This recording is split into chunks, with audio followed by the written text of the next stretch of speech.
Thanks, Pat. So here today we have the Freedom Z and Patriot. We do not have a Liberty in the room today, but a change that we have coming to the Liberty Z on the 60-inch cutter deck, that is going to be going to a 24 horsepower Kawasaki FR series engine for 2021. Again, as Dennis mentioned, probably won't be at your dealership quite yet, but stay tuned for that making its way in the coming months.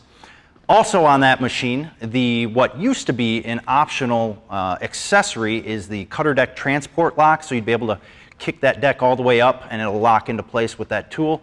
That is now going to come standard feature for all Liberty Zs from the bottom of the lineup all the way up for 2021. And that kind of covers what we have changing on the Liberty Z. Shifting over here to the Freedom Z, we'll start with the engine on this machine. Here today we have a 52-inch. The 48 and 52-inch machine are going to be upgrading the horsepower on their Kohler 7000 series Pro filtration models. So same engine, same category of engine, the 7000 series, but the 48 is going to be going from a 22 horsepower to a 24 horsepower. The 52 that you see here today is going to go from a 24 to a 26 horsepower.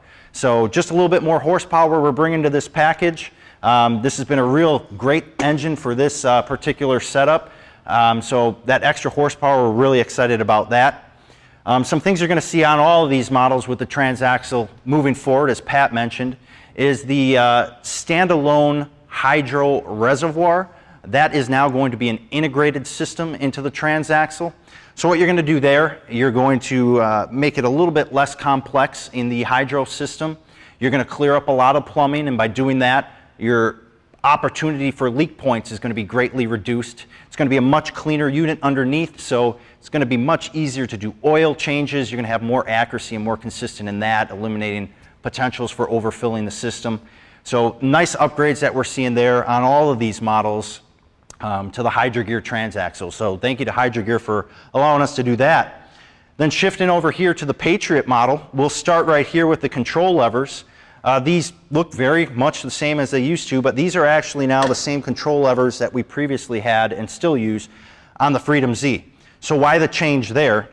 Recently, when we went to the suspension seat on the Patriot, the overall profile of the operator as they're on that seat was raised, and the old style arms that we had on there for some of the taller gentlemen like myself, not someone like Pat, really wouldn't have to worry about that being a little shorter. Sorry, Pat. Yeah, thanks.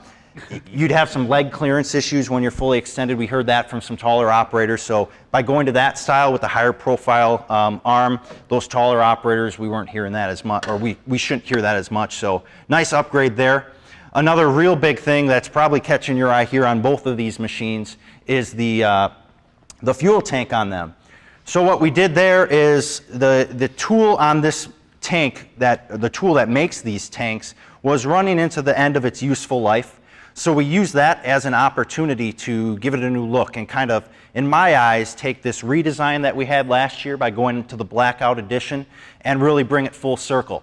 So we took the tank that we have over on the Cheetah 2 and reworked that, shrunk it down a little bit, adjusted it as needed to fit this package on the Freedom and Patriot. Gives it a nice aggressive, sharp look. So you got the nice orange inset, your branding right here. A deeper cup holder on this tank, and then on the opposite side on the control panel you'll see an area for your cell phone or any other small storage that you might need. So nice upgrades come to that fuel tank, and again it really just cleans up that picture, or cleans up the look of the machine, gives it a sharp, aggressive look. And one thing that I did leave out from earlier, and Pat touched on this, the SWZT, the Liberty Z, the Freedom Z, and the Patriot, those are all going to now have a branded cutter deck. As you can see right here, here's the logo on that cutter deck. So nothing has physically changed on this cutter deck. You know, when this cutter deck originally came out, it came out originally just on the Freedom Z. That was the only model that was using it at the time. And we never had a name for it. For whatever reason, just never got named. We often heard it referred to as the Freedom deck, because that was the first machine it was on. We hear it called the bullnose deck, the commercial, the standard deck, the one that's not the Velocity Plus, many different things. So we gave it a little bit more credibility because it's a great performing deck. It's obviously being used in a lot more places than it used to be. And that will be the hero deck moving forward. So again, that kind of wraps up what we're looking at the Liberty Z, Freedom Z, and Patriot. and we'll shift it back over to Matt, I believe, with V-Ride updates.